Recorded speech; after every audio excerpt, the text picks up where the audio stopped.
All right, guys, beginning of another work week, and according to the weatherman, it's probably going to be the hottest day of the year today. What'd you say they calling for today? The degree was 101, so that must be feels like 150 in Tennessee terms. A 101 with a feel like of Death Valley, plus the humidity.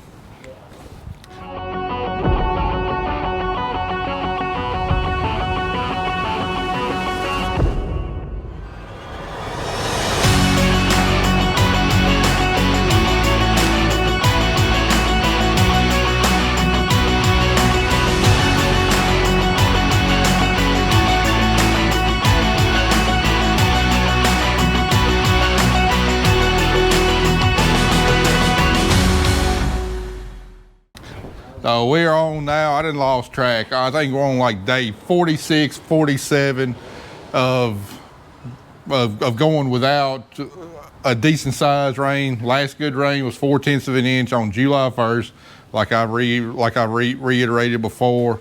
We're now officially in the longest drought that I've ever experienced. Are we as bad off as 2007, which was the other longest drought? Not quite, because temperatures have been just a few degrees cooler than what it was that year. I think that year we had quite a few days over 100 degrees. And I think we went like 43 or 45 days without any rainfall, whereas this year we've had a grand total of about a half of an inch scattered out in 1/10 of an inches and stuff over the last 47 days. So we're probably not quite off as bad as we were 2007, but I mean, we're right there knocking on the door, and based on the weather forecast, we're gonna kick that door down and extend it, because I think at best we got a 30% chance of rain at some point this week. Yesterday it was a 50% chance of rain, so rain chances are dropping for middle of the week, and wouldn't surprise me if they drop down to 10 and 20% chances by the time we get there. So I know we got 2 more days of bad extreme heat, and then it's supposed to get back closer to normal, 93, 94 degrees. So anyway, we basically got this week to get this thing ready to go, because next week we got Farm Progress Show. We've got the University of Guelph from Ontario, Canada, got a bunch of ag students coming down to visit with us, and then we'll be gone Tuesday afternoon, coming back Thursday afternoon for the Farm Progress Show. And then I imagine after that we're probably gonna be heading field to get some corn out, because it's completely done. Anyway, got all of our ground doffers here that we took to Middle Tennessee. Let Eric Reed, the crop critic, grind this for them. He's got one of them nice fancy doffer grinders, and probably saved me, I don't know, $500-600 in grinding fees. So Andy, I reckon before we forget how these things came out, we'll go ahead and put them back in this morning before we get started on any other projects. See if we can beat this one-on-one. Yeah, because I don't, let's see if we can beat the 101, because I don't know if I'm going to make it to 5 o'clock today or not. Gonna be lots of sweat dripping off these heads. Yeah, y'all notice I ain't wearing my ball cap. I'm wearing my bandana, just trying and keep some sweat out of my eyes to where I can see what I'm doing today. But anyway, all these doffers going to be just reverse of taking them out. Not going to bore you with that. Just going to be sticking them back in, bolting them up, and then we'll bring you back afterwards if we're still here.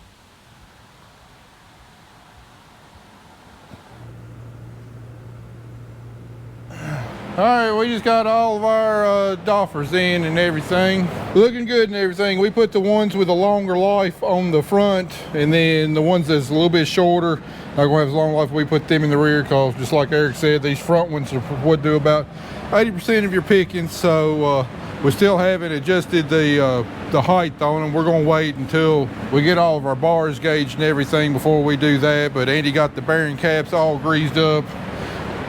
How many tubes of grease did you go through? Only two. Only two tubes of grease? I started with a half and I ended with a half, and I swapped out 2.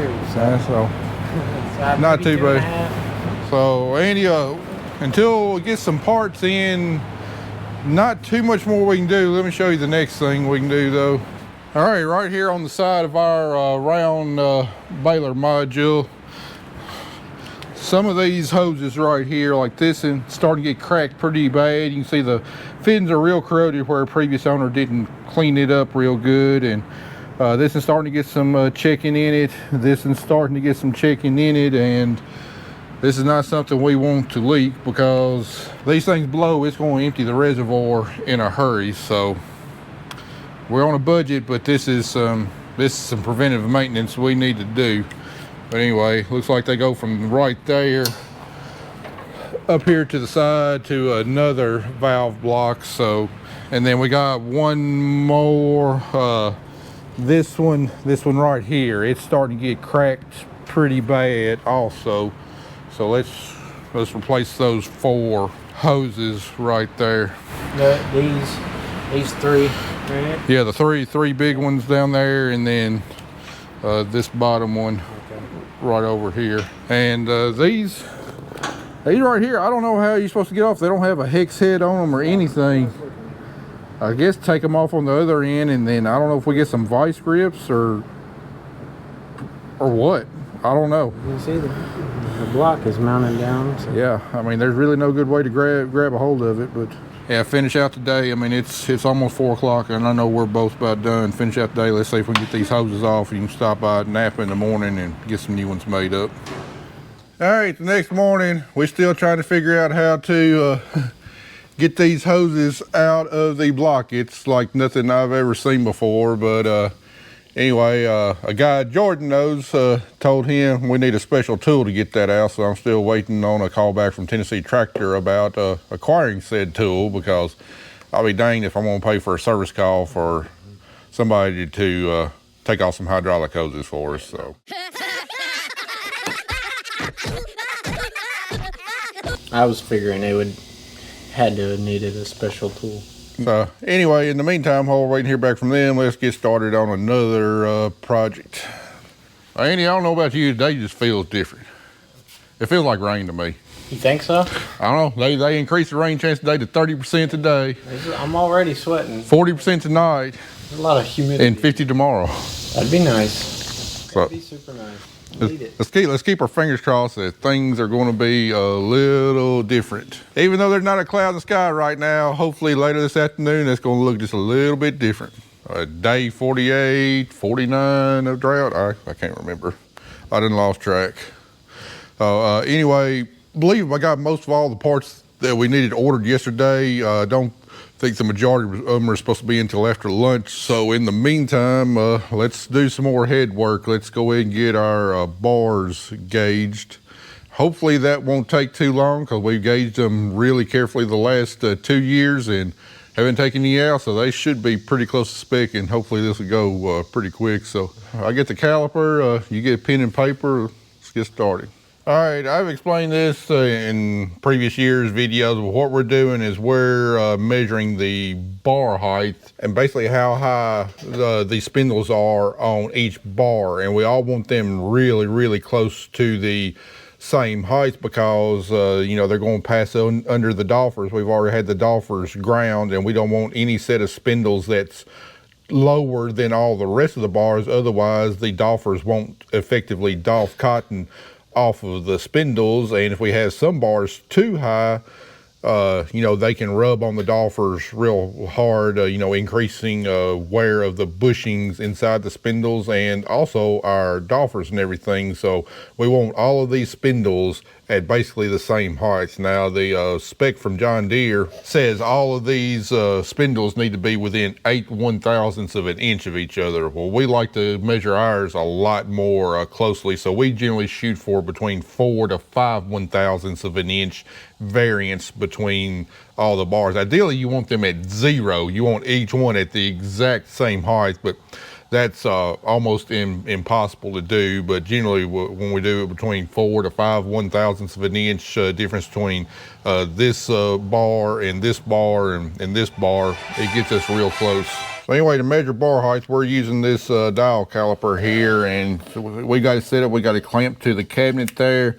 Then we got the arm set to where we're measuring at the base of the spindle, just right next to the dust collar. If you don't have it placed properly, you're going to get a completely inaccurate reading. So anyway, we got it set up to where our bar number 1 is measuring at plus 5/1000ths of an inch. So Andy's going to write down all the numbers, keep track of them. Then once we go through the 16 bars, we'll look and see how close they are. So you got plus 5. Number 1 plus 5. And then we'll dadgummit, Andy, our slip clutch up there drop down. All right, now we got the clutch back loose. And rotate around bar number 2. All right, and then we're going to move it around till we find the high spot there. All right, and it looks like the high spot is plus 10. 4 is plus 9. 5 plus 6. 6 is plus 9. 7 is plus 6. 8 is plus 8. 9 is plus 7. 10 is plus 6. 11 is plus 4. 12 is plus 5. 13 is plus 7. 14 is plus 9. Plus 4. Plus 10. And what I say number 1 was? Plus 5. All right, it's coming back as plus 4, so. All right, how many, plus 4 was our lowest. How many of them did we have? If number 1 is plus 4, then we have 2 of them for number 1 and 11. Oh, we got 3 of them. 1, 11, and 15. And how many plus 10s, plus 9s and plus 10s have we got? All right, so let's put a 3/1000ths on 1, 11, and 15. They'll bring them up to plus 7. And then we'll be within 4/1000ths of everything. All right, to adjust bar heights, we gotta put shims under the bottom. We're gonna break the bottom loose. Be careful not to rip my hands up on spindles. Now what we got is shims like this, and this is a plus 3/1000 thickness shim. We also got 5/1000ths and 1/100ths thickness shim. So we're gonna put a plus 3/1000 shim under the bottom, pick up on the bar.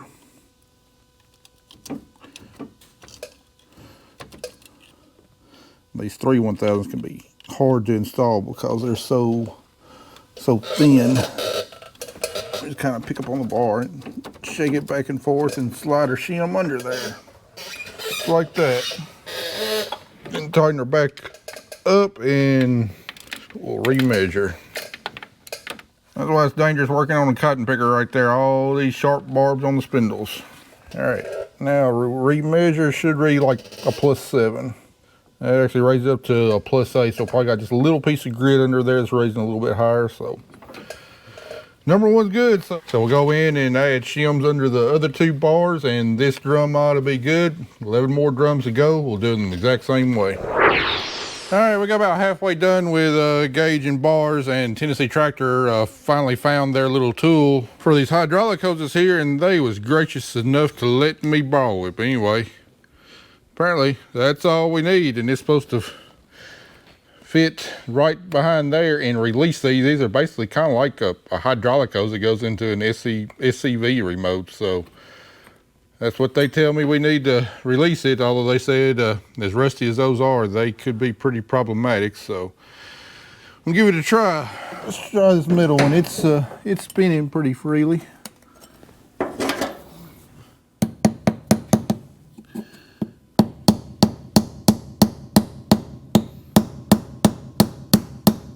but it ain't moving too freely.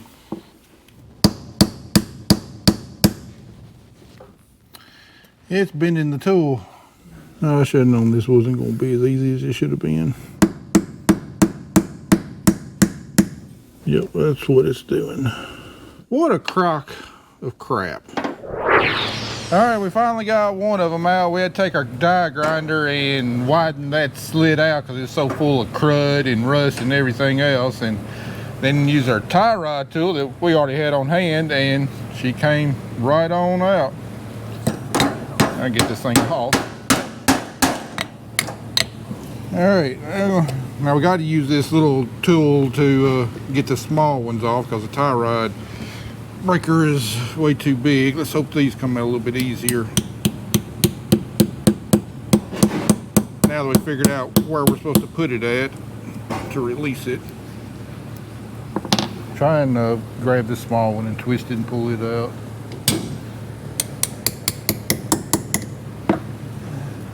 That one does not want to release. Let's give it a little room to release.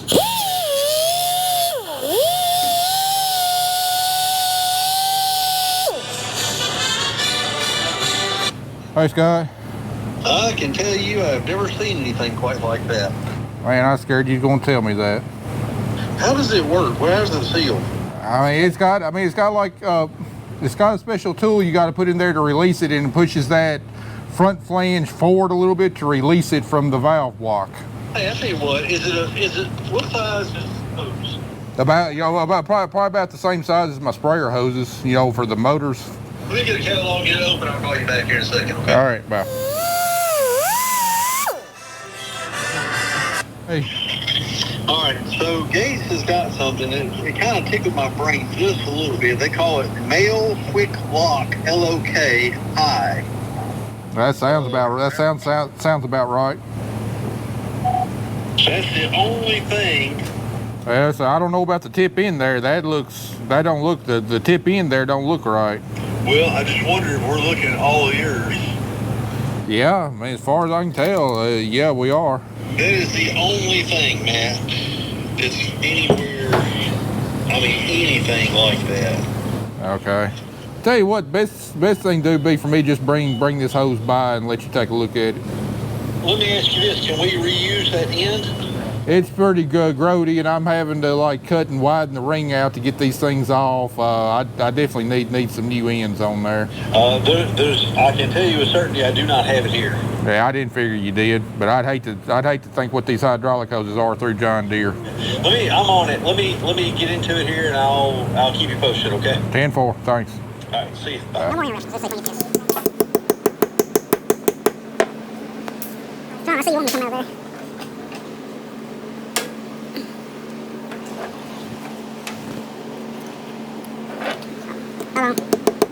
Well, I say there's a snap ring in there. That's all it is. It's a snap ring in there that it just pushes in and catches it. But it's not your traditional snap ring. It's one that expands and contracts. I know how it works.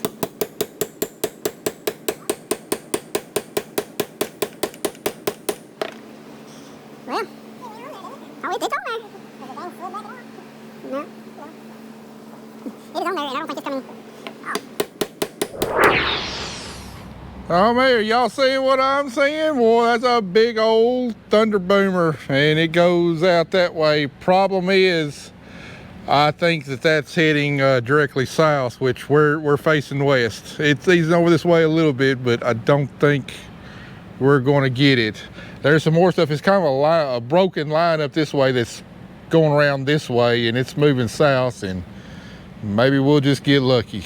All right, let me show you where we're at on what's turned out to be a far more difficult project than what I anticipated. 3 of the 4 hoses are out. I actually had to get Tennessee Tractor to come out here. We got the middle one out, but these other 3 we could not get out to save our life. And anyway, they came out here, and of course they done this before. And anyway, they used a few tricks that they had up their sleeve, and they was able to get 2 more out. But this 3rd one right here, they just absolutely refused to come out. In this ring right here that's supposed to slide up in there and release this snap ring right there. I mean, we done got this thing all boogered up. I mean, Here's where we had to cut it off right there.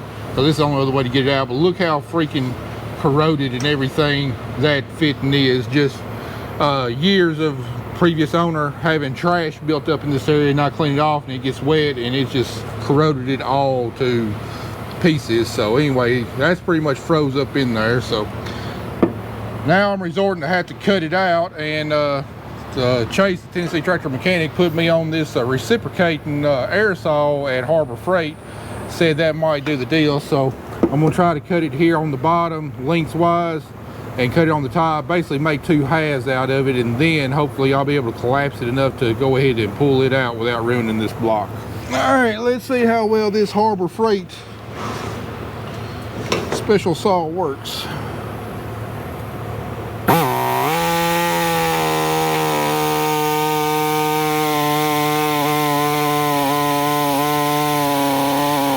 It's actually making pretty quick work. I don't want to cut too far down in there and get into the block, but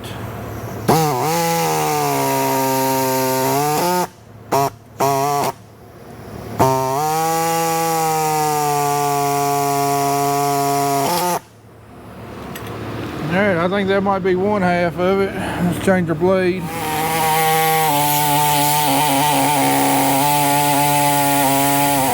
I'll try and collapse the two halves in together.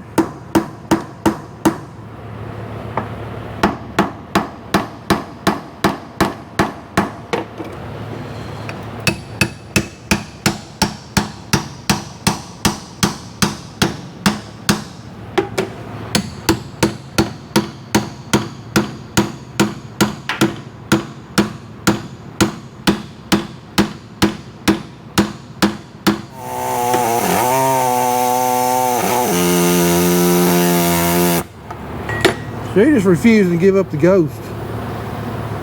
We cut it into quarters instead of halves. All right, let's try it now. It's definitely looser.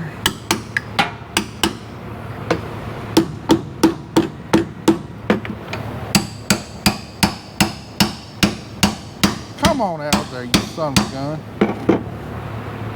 All right, after work some more, I think I might be about to have it. Come on out. There we go. Ah, good gosh, what a headache. There you go. That's what's left of it. Man, that little saw pretty dang handy, I ain't gonna lie. And got no markings in the barrel. Oh my goodness, I can't believe it. All right, tell you what, I'm done with this picker for the day. I done had enough after fighting with them hydraulic hoses, but on the rain front, it's gonna miss us yet again.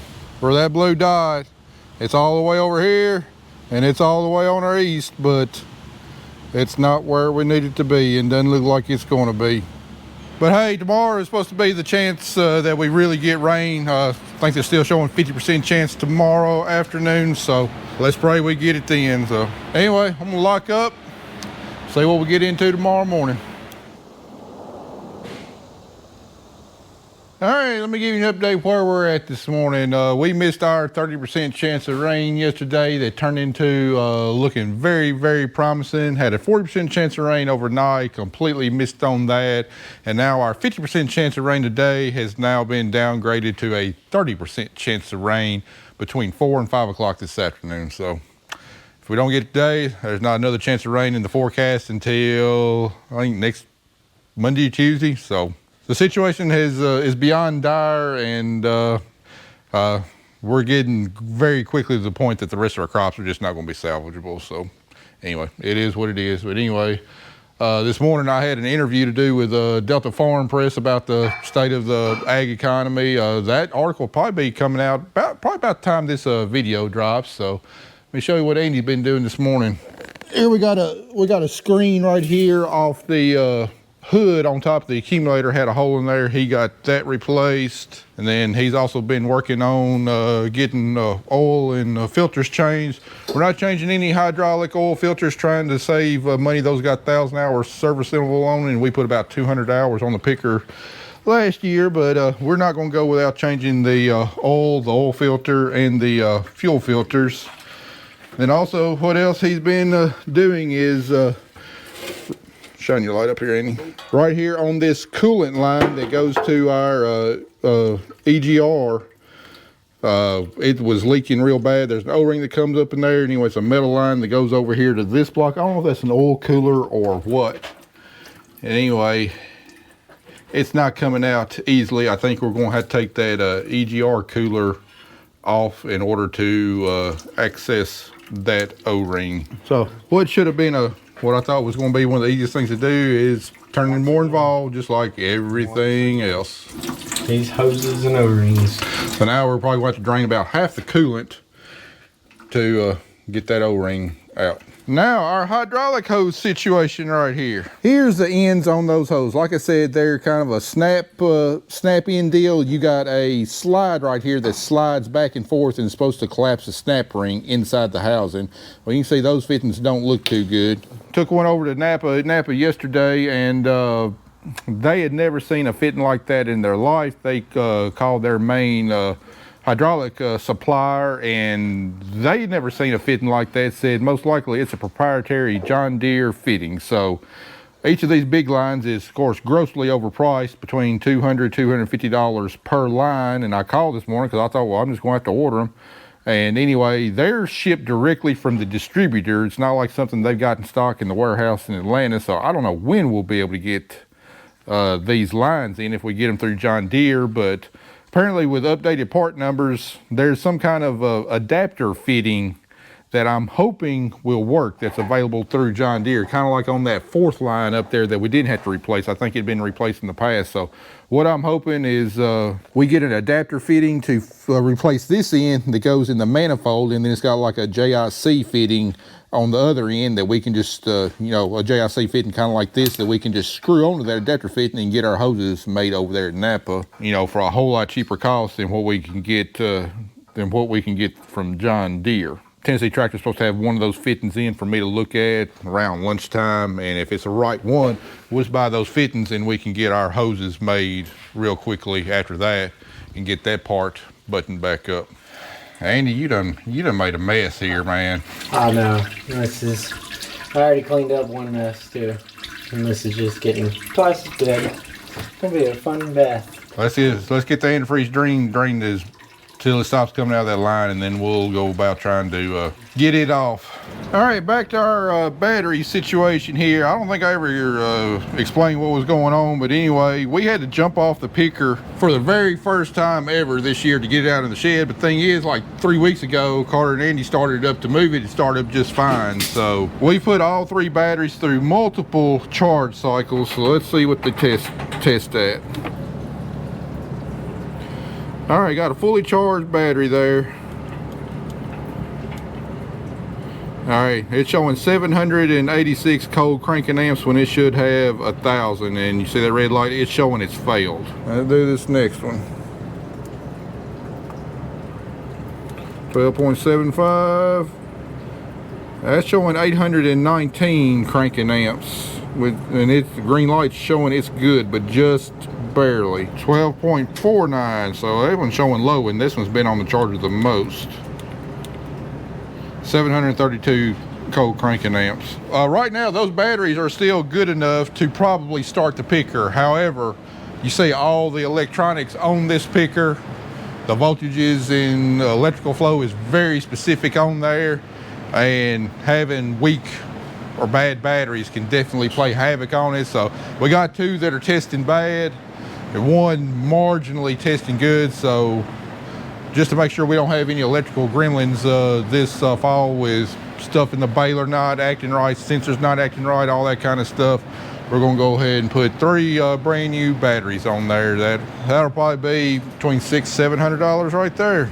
All right, Andy got the EGR cooler loose where you can prise up a little bit, and got the Got the line out, and there's an O-ring up in there. She's pretty stiff. That's probably the reason she's leaking. Yeah, she does. It just broke. That thing's old and brittle. Yeah, that right there is definitely the problem. Might need to take this off, put a wire brush on it, on the grinding wheel over there. All right, got the line back on. Hopefully she'll be leak free. Hopefully we didn't cause more problems than what we had before. So fill her up with oil, antifreeze, put some batteries on there, and she'll be ready to fire back up. All right, got 3 brand new batteries on there, just a hair shy of $600. But to prevent more electrical problems, just like we did last year, we got our main fuse box here. Absolutely awful location, outside, dust and everything. Got that piece of crap dust cap on top of it, and we're going to go through and replace all the fuses. That's just a standard. You do that thing every year on these module pickers. Now last year, after I did this and posted the video, a viewer got in contact with me and showed me, I guess, an update for this fuse box of some kind of pip or something from John Deere. Anyway, I sent that to my service manager, and he looked into it and he said, yeah, I mean, at one point that was available. However, it's no longer available. So my plan is one day we're going to upgrade this fuse box to something that's more sealed and more protected and everything. Just not going to be this year. We just simply don't have the time. So anyway, it doesn't cost hardly anything to replace all these fuses, and that's what we're going to do, and hopefully give us completely trouble-free on the electrical side this fall. Well, we might have a 20% chance of rain today, but I think we're in the 80% that's not likely to see any rain. So this might be the official end of the 2025 crops. This evening I'm gonna try and get out there and do some more pigweed scouting. I'll carry along my camera and show you what they look like. In the meantime, the last thing we'll try and do today is, this is why I hire them young and thin right here. It's comfortable under there. How's it feel up in there, Andy? I got a spot to rest my head. This transmission just fits my back nicely. It's nice up under here. He's about the only one that can squeeze up in there. But anyway, we got the water pressure regulator back there that last few years we had to turn it all the way up to get the pressure that we need. So I think it's going bad, and he's done contorted himself to get up in there and replace it. Hardest part's getting those hoses off of the old one, ain't it? Oh yeah, I know. That's what I'm looking at right now. They look a little crusty, but I brought all my tools. I'm ready for. It's coming off. Yep. I'm not getting out until it's coming off. So, so we whittling down the list on this picker. Don't think we got a whole heck of a lot more to do. Got a few more parts still waiting to get in, and just about have this thing ready to go for this fall.